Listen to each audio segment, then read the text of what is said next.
I'm like, what am I doing, in property management? This is what I should be doing. And I got certified as a behavior analyst. I started studying human behavior, and I wanted to learn from even my own experiences. What has happened? Why did I react certain ways? Why do people don't react in a certain way? And I found out so much psychologically how we behave, and subconsciously how we behave, and so on. And so that was what propelled me to now start speaking everywhere in the world. I've been to 27 countries and 18 states in my 27 years of speaking full time. Hello and welcome to Along the Way Life's Journey.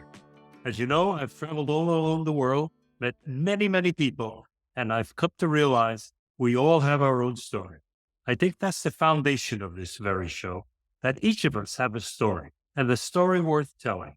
My guest today recognizes that to the point where she's made a career out of it. She is a renowned publicist. She is an author of 3 successful books. She's a teacher, a coach, a world speaker, and an all-around person who recognizes that human history is a recording of stories one at a time. And she's got a story to tell that is motivating and inspirational. Please welcome Orly Amor. Orly, welcome to the show. Thank you, Carl. Thank you for having me. It's my pleasure to have you on this show. You have such a background and a renowned amount of information that you can give to our friends here and help them to understand that, as I say all the time, everybody has a story, and everybody has a story worth telling. But you believe that not only is there a story worth telling in there, is a story worth selling in there, don't you? That's a good way of putting it. Can I use it? That's pretty good. Okay, so I'm going to leave you to tell us a little bit about your background and how you've come to be the person that you are today. Thank you so much. Yes, so I was in property management for a very, very long time. I started my career in property management in Montreal, Canada. That's where I grew up. And then I moved to Florida, and somebody here recognized me in property management. I was wondering, how did they even hear about me? Anyways, my career evolved really amazingly in Florida. And then one day, one of my girlfriends, who is very close to me, knows my personal story, said, I need you to come and speak at this women's shelter. And I said, what do you want me to speak about? Property management? Like, I was really not ready to even tell my own story. And so she said, no, silly, I want you to come and tell your story. Give these women hope. You're living a lifestyle that most people dream about, so why not?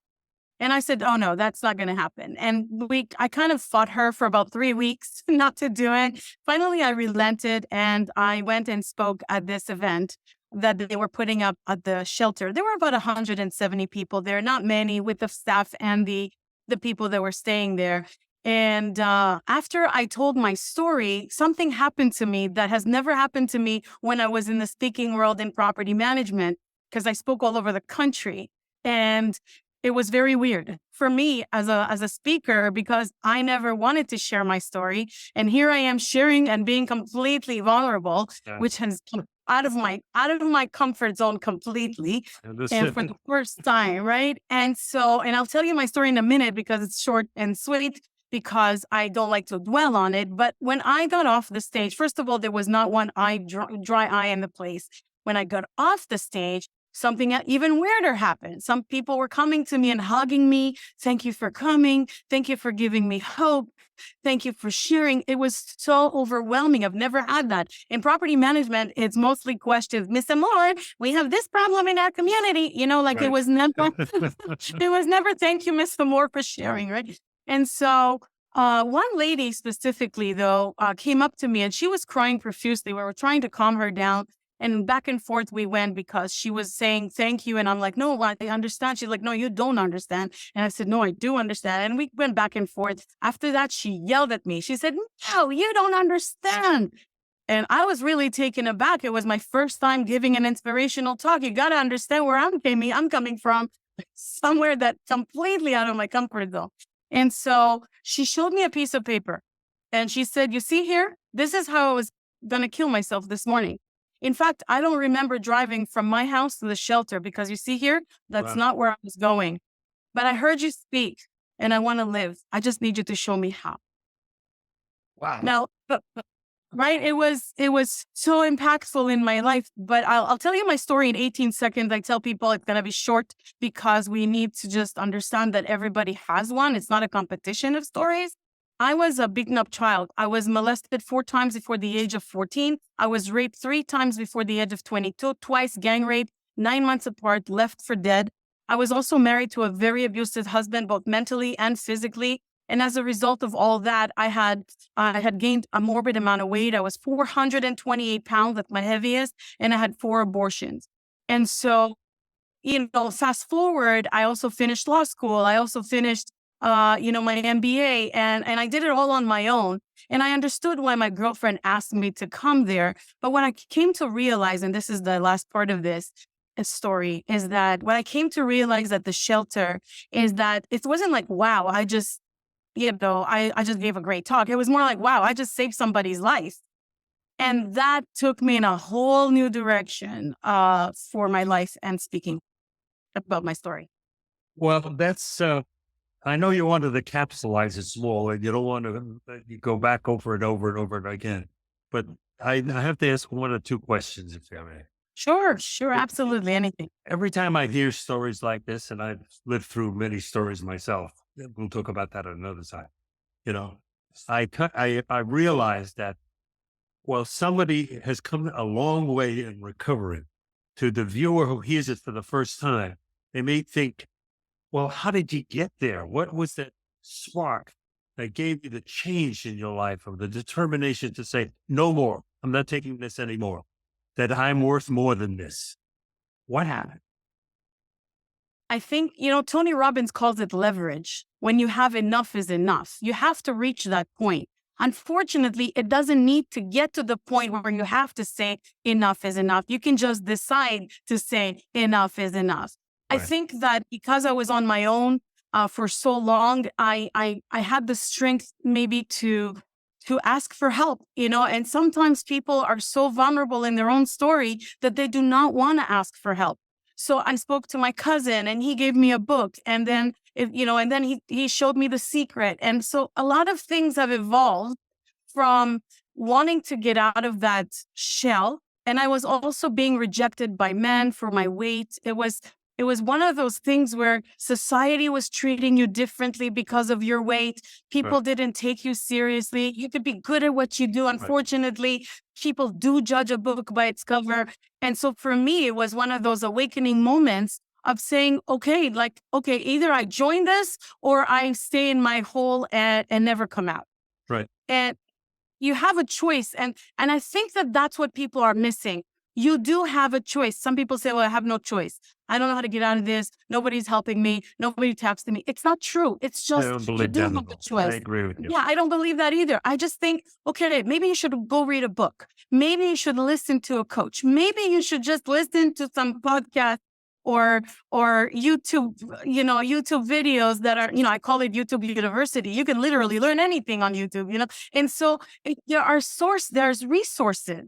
And unfortunately, many people just don't have it's the ego, right? The ego gets in the way. Oh, I don't want to go there. I don't want to be judged. I don't want to. And I had that. I know what that feels like. I did feel that way. I didn't want to be judged. I didn't want to be so scrutinized, dissected, and being, like politicians get dissected, right? I mean, they go look for things to talk about them.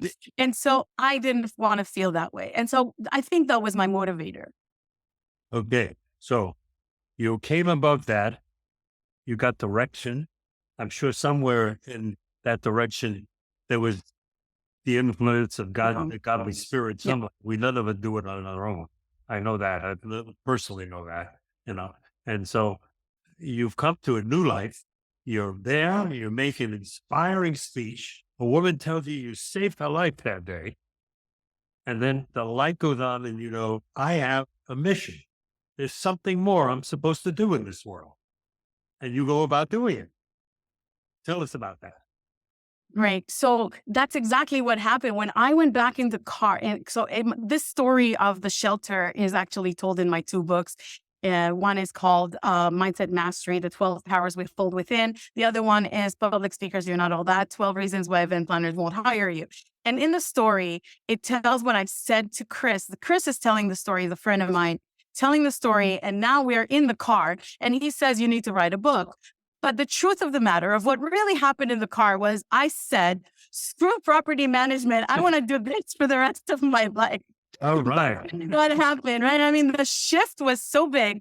The impact of that woman's story was so big for me. I'm like, what am I doing, in property management? This is what I should be doing. And I got certified as a behavior analyst. I started studying human behavior. And I wanted to learn from even my own experiences. What has happened? Why did I react certain ways? Why do people don't react in a certain way? And I found out so much psychologically how we behave and subconsciously how we behave and so on. And so that was what propelled me to now start speaking everywhere in the world. I've been to 27 countries and 18 states in my 27 years of speaking full time. And in 2010, sorry? That's quite something. That's an achievement. Yes. And in thank you. Appreciate it. In 2010, I told my business coach that I would like to impact the lives of 200 million people around the planet by 2025. Long story short, that was my claim. And then I remember two quotes, one by Les Brown that says, the how is not your business. And a second one is by Sir Richard Branson that says, when an opportunity knocks, say yes, figure it out later. And I built my businesses through those two quotes, right? Like literally every business I've ever built was because of those two quotes. And in May of 2010, I had friends of mine who were speakers around my pool in Fort Lauderdale area. We were having a barbecue and I hear my friends talking about not making money in public speaking. And I said, guys, I don't know what you're talking about, but minimum wage in public speaking is $150K a year. And they reacted so badly to me. They said, what? Are you crazy? Some of us make 50, maybe 60, 80, that's pushing it, 100, that's really pushing it. But 150, you're out of your mind, Orly. And I said, okay, you do you, I'll do me. And they hate when I say that. It's one of the things, it's like, yes, I'll do me. It's a challenge. Okay. Right. And in my head, I was thinking, well, thank God I didn't tell them that I triple that. Thank God. In my head, I was thinking, oh my God. And it was a cartoon playing in my head. They're going to drown me in my pool, take over the house, take over the dogs. Like it was one of those really cartoonish type of scenario. And I realized, okay, I better just keep it to myself. And not even 2 weeks later, I was in Europe speaking in 7 countries. I think that was the time that I did 7, because last year I did 4. So I'm always confused. But 7 countries. I came back and I spoke in Arlington, Texas. So now I'm in the break room for speakers where, we can have some tea, whatever. And I'm jet black, so exhausted, right? These 3 guys come over to me, obviously speakers. And one of them says, aren't you Orly Amor? I said, yeah, do I know you? Sorry, don't remember. And they're like, oh no, we've never met before, but we've seen you on the circuit. I said, okay, give them the benefit of the doubt. I don't know where, but okay. And so we're talking and shop talk, right? And we're just schmoozing, networking. And one of them says to me, I have a question to ask you. How did you get this gig? I'm just curious. And I said, oh, I don't know. I called. I told them what I speak about. They paid me and I'm here. They all looked at me like if I had 3 hands. You got paid? And I'm like, why else are you there? Oh my God. And I was so, oh my God, what did I just do in my head? And then I said, you guys didn't? They said, no, we got our expenses paid, but we didn't get paid. I said, no, I got paid and I got my expenses paid. Like this time I was kind of rubbing it in, but I didn't mean to. It was not like I didn't mean to be boastful or anything. But I felt like going to see the event planner right after that because I felt like, oh my God, if I got paid and nobody else did, and that's exactly what happened. I got paid and no one else did. And what kind of an association was this? It was a business conference in Arlington, Texas. Okay. Huge conference. And I said, oh, wow, this is really weird. How come? And I'm one of those people, because of everything that I've experienced in my life, and there are more stories, of course, but with everything that I've experienced, I thought this is unfair. These people should be paid just like I was paid. I mean, that's just doesn't work for me in my brain, right? And so we exchanged numbers and we all had to go back inside because I was actually speaking next. I left it alone. I went back to Florida, and on my way to Florida, I was thinking about it. Like, what is it that, my friends don't get paid? They're complaining. These people didn't get paid for an event. Like, something must be wrong in this industry. And by the way, Carl, that conversation with those three guys was the first time I ever heard that a speaker did not get paid. I never knew this happened, ever. And I've been speaking for years. I never knew speakers did not get paid. I was like, what? Wait a minute. So here I am thinking it's unfair. And I don't like anything that's unfair. I think it's unfair what happened to me. And a lot of people think it's unfair what happens to them. But at that point, I was able to do something about it. And so I created a program called Business in a Box for public speakers. And I called back those three guys I met in Arlington, because what happened was in that conversation with them is that they said, well, we want to know how you did it. And I said, oh, but if I tell you, jokingly, I said that. If I tell you, I'm going to have to charge you. Exactly. And just before I could say, just kidding, they said, okay, name your price. And I'm like, what? Of course. Okay. Yeah, let's talk about this another time. This is not working. I don't even know.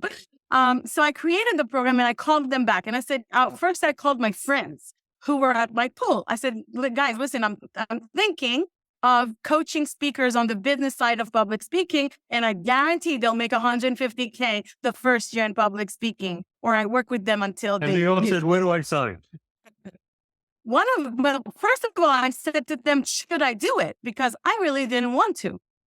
And so they said, oh my God, you should totally do it. It's like the Holy Grail. We'll hire you. I'm like, who are you? And what have you done with my friends? Like, you're the one who made fun of me. Now, you want to pay me? That's pretty cool. And one of them, though, said to me, Orly, that's how you're going to reach your goal of 200 million. What if you teach other speakers, inspire them to inspire others? And even if they don't tell you how much they make, but if they told you how many people they touch. The old word was synergy. Synergy. Correct. Synergy. Right.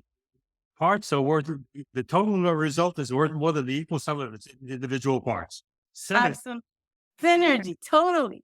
And I was like, wow, that was like my aha moment. Yeah, so I should be doing this, right? And so I called back those three guys I met in Arlington and I said, guys, I have a program now that teaches speakers how to make money in this business. I'm going to position you. I'm going to help you get recognized by event planners, and you're going to make the money. I guarantee it. If I show you my system, there's no way you don't make the money. I put it in writing. And everybody said, oh, well, wait a minute. How do you guarantee? Nobody guarantees anything these days. I said, fair enough. Let me ask you a question. If I get you a job at McDonald's, can I guarantee you that they'll pay you at least minimum wage? Absolutely. It's the law, right? Well, in public speaking, 150 is a minimum wage. I can definitely guarantee you minimum wage. I don't know how much more you will make, but I'll definitely guarantee that. And so all three of them hired me on the spot. Two of them for the past 8 years are making between $300,000 and $400,000 a year. And one of them made $1.2 million in 2017. God bless. That's wonderful. Right? Well, I'm not willing to do the work he did. I showed him how, but I'm not willing to work the way he did, right? Yeah, but it's okay. Everybody has at their own pace. Not that I didn't make the kind of money, but I just didn't work that hard. And then he followed everything that I taught him how to scale. This is a scalable business. So he really worked it, and he's cute and gorgeous, not even cute, but he's gay. So he went into the LGBT communities all over the world, and he did amazing, right? That was his best year ever. And this is how it all started. That's how I've been coaching speakers. So you enroll them into an academy where you teach them things and give them a guide and a text. And if they follow it, they will earn so much money because they do the things you say. Or are you actually placing them and taking a brokerage fee as well? So great question. I teach them. I do personally teach them. I don't have a class. I have a group coaching kind of a thing, or one-on-one coaching where they come into the program. I teach them everything. I build their infrastructure, position them, and so on. Teach them how to talk to event planners, how to find them, where to find them, how to contact them, what to say first, second, third, how to deal with rebuttal, how much to charge, when to charge, how to scale, all of that. Right. It You're the is a business business. owner. Their business, correct. Right. And The I hold speaker, them you're the business. exactly. And I hold their hand until they make the money. So there is no doubt of if people follow the process, they will get paid speaking gigs. But I do not book speakers. Many speakers, you know what? There's two reasons why speakers don't make it in this business. One, they don't know how, and two, they're lazy. So because they don't know how, we're gonna forgive them because they don't know how. You don't know what you don't know. But they're also lazy. They don't want to do the work. They think somebody's gonna come knocking on their door. 20 years ago, when it was only Tony Robbins, Deepak Chopra, Steve Covey, and all the big guys, yeah, they were pretty much, they opened the doors for all of us. But then people got the idea, oh, if he can do it, I can do it. And now they think that people will just come knocking on their door. It doesn't work like that anymore. So it's primarily commercial speaking. They do corporations, often conventions, government, Yeah, big government association. issues and things of that Yes, kind. yes, yes. And everybody has their own forte or their niche that they speak about that they're specialists on, I imagine. Right. Right. And the For word niche, example, years ago when I was in business, I'm retired now for a long time, but years ago when I was in business, we would have conferences all over the world and I'd hire people. And one particular year, I remember I hired a retired rear admiral whose his talk was, you get up in the morning, you make your own bed. And that's how you start your day. And that was his speech, you know? And I got to tell you, it's probably 25 years. Get up in the morning and make my own bed, even now. me too. Me too. And I know exactly which admiral you're talking about because he did a closing statement at a university that I know of. And so that's it's really cool. So yeah, people can, but right now, my tagline, if you will, is if you have a message, somebody's willing to pay for it. That's really what it is. At the end of the day, you have a story and you just don't know whose life you're going to change. But don't take your story to the grave. That's my TEDx I talk. love that. I love that. I say it over and over again. You'll hear me say it at the close of this show also. Everybody's got a unique story. Nobody could tell it like you can. So make sure you Correct. tell it. Absolutely. Absolutely. Over my shoulder there, you see there's a book Yes. I wrote just when I retired. And it came as a result of 50 years worth of journaling I found in my garage that had been stored away for a long time. Wow. It had to do pretty much with my life from the 1940s Right. until into 2000, you know, and my wife said, you know, there's a lot of good things in there, a lot of good stories about how to overcome, how to get back on your feet again. It Right. motivate people. So she says, write the book. So I wrote the book and it's in its third printing now. Wow. And people read this book and inevitably they will write to me or call me and they'll say, you know, that's like my story. It's like you were telling my story. And I think that's the truism of stories. Right. Mankind is pretty much similar and the Yes. stories are all pretty much the same. We just face them in a little different way and we come out of them in a little different way. But they're all a human story. That's what it is. Of course. Of course. Of But tell course. me more. I'm sorry. I'm interrupting. Go ahead. You know, my No, blabber. you didn't You interrupt can at tell all. I know I'm blabbing on. Good. No, it's awesome. I love it. No, it's your show. Oh, it's your show. I invited you, so it's your show. All right. Well, agree to disagree. So yeah. So, I mean, yeah. So I think this business is amazing. And now I'm launching something that is a platform for speakers to come at their own level where they're at. In some people can't afford me, and that's okay. I understand, you know, everybody has a different lifestyle or other challenges in their own life right now with everything that's going on. So with that said, I created something that at any level people can join and be able to get leads for speaking and be a platform for them to also learn things about the industry and get free education on certain levels. And also they'll be able to, because they belong to the platform at a certain level, they'll be able to also sell their own products or services or teachings or courses. All that can be done on this huge platform.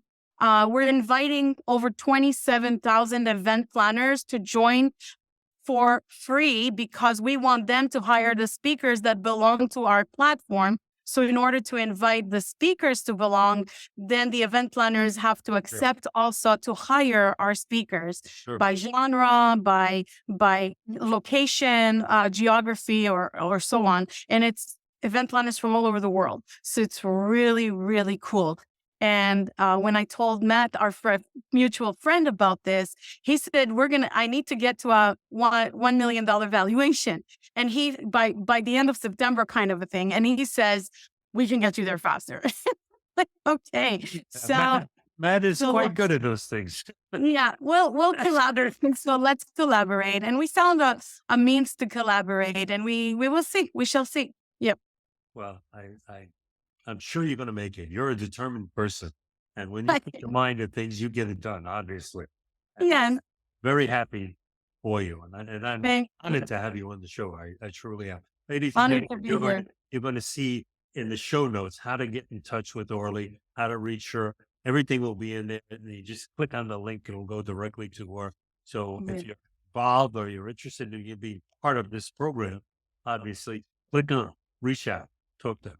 So it'll all be in there. And Yes. that's wonderful. So how far along are you in the process? Well, pretty much done. We're launching in the next couple of days. The way that people can get interested. First, they have to show interest. The membership will launch probably by the 15th of September, 17th of September. I think it's more feasible. And then, we will be helping others to get there. Now, some people are still willing to hire me, and so it's okay. Some of my programs will be added to the platform when they're at another level. And we have speakers training boot camps all over the country. But now we're concentrating it into Miami because we have a studio with a real stage, cameras, everything already built. And where is this in Miami? Where? It's at Boa Studios. It's in Kendall, Miami, and yeah. And so it's really a beautiful. I mean, if you go to boastudios.com, you'll see it's such a beautiful studio. They have a live podcast room with 4 microphones where we get you interviewed live. We get you on stage about 6 times in different outfits throughout the boot camp. And what happens is that we are able to build you a sizzle reel of your speaking, plus get all the attendees to give you testimonials or raving reviews, and then put it all together into a video that you're able to share with event planners. Now they see you on stage, they see you speaking in different outfits and people there. So it's not looking like, it's amateur. It's very, very well done. And it's top of the line equipment. You can't get better than that. It's very up to date as far as technology. Threw the gauntlet down, TED Talk, you're in trouble. Sorry? I said, you threw the gauntlet down, TED Talk, you're in trouble. Yes. Oh yeah. I'm working on a TEDx talk. It's been in my bucket list because I know for a fact that TED Talks are really great. Not TED, but TEDx. Really great to have under your belt, but really don't get you any speaking gigs. That's a myth. There's a few myths out there, right?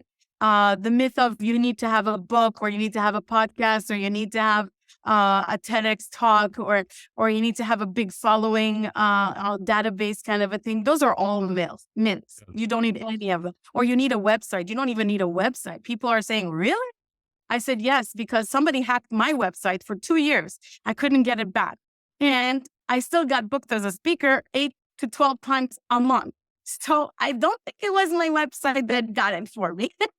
So that's why I say that. Obviously, you're a professional speaker, and your personality is such that people are engaging and they want you. They want you, obviously. Okay, so this is starting in September, and you still continue to do the circuit yourself with all that going on? Wow. Yeah, well, and what a beautiful world is the virtual world. I'm about to come out with another book because my first book is called Public Speakers, You're Not All That, 12 Reasons Why Event Planners Won't Hire You. And I interviewed over 3,400 event planners that pay speakers for this book. It took me like 4.5 years out of my own time and my own dime. But now I'm coming out with a book called Public Speakers, You're Still Not All That, How to Navigate the Paid Virtual Speaking World, right? Because the virtual has immensely grown. I spoke in Rome in front of 1,000 people for $10,000. So what that means is that and if they brought me in through Zoom because I had another event of my own the same Man. day. So Okay, I couldn't you just travel. triggered me because I've been thinking to myself the whole time we've been talking. I'm too old to get on the road again. I did that for years. I've traveled millions and millions of miles, and I'm not doing that anymore. I'm 81 years old. There's no way of getting back on a plane twice a You week. look That's not amazing. happening. God bless you. God No, bless. yeah. God. So I'm not doing that twice a week. But No. virtual, that's interesting. Virtual is, I had a client of mine text me after she took the program. It's kind of funny to me because I tell them in the beginning to just take whatever comes. And so she texts me, somebody wants to hire her for a 20-minute Zoom talk for $3,000. And I said, and she asked me if she should take it. And I'm like, are you kidding? Of course. First of all, of course, because one is I tell people I never met a dollar I didn't like. And secondly, what if you had 10 of those a day? That's $30,000 a day. Right? Absolutely. I mean, I So would yeah, turn it's down weird, but $3,000 for 20 minutes. 20 minutes. I couldn't. And she's asking me if it's okay. And I love my clients because they're so sweet. They're so afraid of making a mistake because I tell them, okay, there's a minimum, there's a what you can charge. This is what you need to say. And so they're always like scared in the beginning. And it's cute actually, because I love them for reaching out to me because that's what makes them successful. Every time they reach out to me, they get the confidence, they get the real tools to get it done. And so, yeah, it was kind of funny. But yes, virtually is amazing. Amazing. Oh, that's an interesting thought. Very interesting thought. Yeah. I sit here for a half hour, 45 minutes doing my podcast that I don't even take sponsorship for. The book is my sponsor with the Right. podcast because I don't want to be limited to the type of people. I have all kinds of people on my show. Every Right. political persuasion, every race, every religious persuasion. Right. You know, I want it to be an open format. You know, Sure. won't take. Right. Fortunately, the book has been successful, so I've been able to pay for all this show. But Awesome. that's an Awesome. interesting thought to do. Yeah. Virtual speaking. Virtual paid speaking. Yeah. So I'm coming out with the book of telling people don't give up if you don't get speaking gigs as a live event. Because I understand some people who are speakers, they like the in-person events because it's the energy of the feedback. crowd, right? You feed off the It's energy. feedback. Yeah. Yeah. But when you're on a screen, so I teach my clients to think of themselves as an anchor on TV. The anchor sees a little red dot on the camera and the camera guy behind it. There's nobody around. That's And right. some of them during pandemic were at home doing That's right. virtual speaking. So they just are used to looking at the iris or looking at the camera. And you feel like they're talking to you in your own living room. So that's how you practice this. And it works. Well, we're coming down to the end of our viewing time here. I know we're going to have to edit out a few things, so we're going to go a little over the time because Okay. we're going to be editing. So I'm going to leave you a couple of minutes to say to the folks anything you want to say, you know, to talk about. Frankly, the one thing I would ask you to talk about is how did it personally change your life and how you feel about you? Having the capacity to grab it and be successful at what you went after. Well, I want to be vulnerable here and actually sharing that I had to overcome a lot of my fears. Sometimes, yes, they tell you you need to fake it till you make it kind of a thing. And I say, no, you need to work at it. No need to fake it. You can be real with people, but if you're good at what you do, own it. Because sometimes we don't own what we do because we have the imposter syndrome or we have another thing going on in our life and we feel that it's affecting our energy with people or with the things that we are supposed to do. We fall into procrastination. We fall into the question of should I, could I, what, would I, and it's literally not nonsense, but it is nonstop. People really feel it. And so I say that if you are afraid of what's coming, it's a good thing. I want people to embrace that fear and own that fear, because that fear is what feels accomplished after the fact. So when you're in fear, you work through it. You just do what you need to do and stay focused, and the fear will dissipate little by little and give you back your self-confidence. We all have ups and downs. We all have things happen to us. I don't know how many times people stole from me or stole ideas from me or took my company or something happened no matter what. But as an entrepreneur, you learn to ask for help, delegate, things that we are not used to when we're feeling that we are losing control. Right.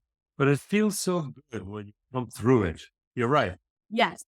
You have Yeah. a strength. When you get over a fear, and it doesn't come easy, when you get over that fear, you have a new strength as a human being, a new, Absolutely. and things that might have knocked you down and baffled you away before are not so easy to get through to you anymore. Right. Correct. And I always like to tell people that you don't have to fake anything if you're good at something. Because when you're good at something, people will pay for it. You know, it was kind of funny for me when I started coaching, because I didn't want to do it at all. I was traveling the world. I was living out of a suitcase. I enjoyed my life. It was jet setting all over the place. I really enjoyed my life. When I came to the coaching part, I'm like, oh no, I don't want coaching for anyone, because I don't want the excuses. They had something else going on. They didn't do the homework. Just didn't want to get into that world at all. And finally, when I decided that I will, it was very interesting, because my own clients, when I used to ask them, what's your aha and your 3 takeaways from our session today? One of them, not just one, but many times, they said, here's my aha. You don't charge enough. It was one of those things that say, oh, wait a minute, my own client is telling me I'm not charging enough. It's more to me than a failure. That's what that means. Yeah. Yeah. And so what you realize is that people value you more than you value yourself. Well, And unfortunately, that's what's happening all over the world with coaches and speakers and authors and even experts. They don't feel so good about what they're doing that they're treading little by little to increase their fee. There is an industry value that they need to tap into, and that's it, really. And so for me, it was a big wake up call. Huge. well, this is an amazing show. And in spite of all the internet interference, ladies and gentlemen, I'm sure you got a great deal out of listening to Orly, because she is a person who has never let anything stop her. She has made it to the top of the mountain, and she has recognized that when she's on that mountaintop, there's another mountaintop over there that's even higher. I'm going to that one too. Yes. Get there. And you're an amazing woman. Thank you for Thank being. you. Oh, thank you, Carl. I don't, I like to keep myself very humble. I always like to help and donate and give. And and the thing is that when we share everything that we have, it's only making other people better. You can go at it. And I don't also like to say that I've reached the top. For me, I've never reached the top. The next top, it's the next mountaintop, like you said. It's like the heroes of our lives. I want to be a hero. Great. When I become a hero, I want to be that hero. And I just want to follow a path that keeps me growing no matter what. Because when you stop growing, you start dying. And that's what I don't want to have. I agree with that. You stop growing, you start dying. That's why I said a moment ago here. I retired when I was 78 years old, and I wrote the book, and the publicist said, you're pretty good on TV when they interview you. You should think about doing your own podcast. I didn't know what a podcast was. I didn't know what it was. And here I am, I'm 81. I've got hundreds of shows under my belt, and I'm comfortable with it. And I really fulfill my life. I add to my life because I meet amazing people like you. And it gives me an opportunity, I think, to give back a little bit, to tell people out there, don't quit. There's more than ahead. You can do it if you do it. Just keep trying it. So again, thank you so much for being on the show. As I say, we do this show every other Wednesday. Bring marvelous guests on the show, like Orly, who was suggested to me by another friend. So if you have someone you'd like to suggest to be on the show, please do write in, tell us about them. We'll communicate with them. And if they have the kind of story that will motivate and stimulate other people, they might be right here on the show with us the next time. And I want to remind you what I've said a couple of times throughout this show. You have your own story. I know you do. We all have our own unique story, and no one can tell it like you can. Write it down, tell your friends, tell your loved ones, because when it's too late, it's too late. All that wisdom is gone. Make sure you share it. And I also want to say what I say every week. It's my show, and I can say it. I'm this big, blustery old guy from Brooklyn, and I tell you this. Give everybody you know in a big bear hug today, and tell them you love them. Because it may be the only person that tells them those words, and they need to hear it. Tell people you love them. I love you today, Orly. Carl, I love you too. I adore you. All right. God bless. Bye-bye. Thank you. Bye-bye.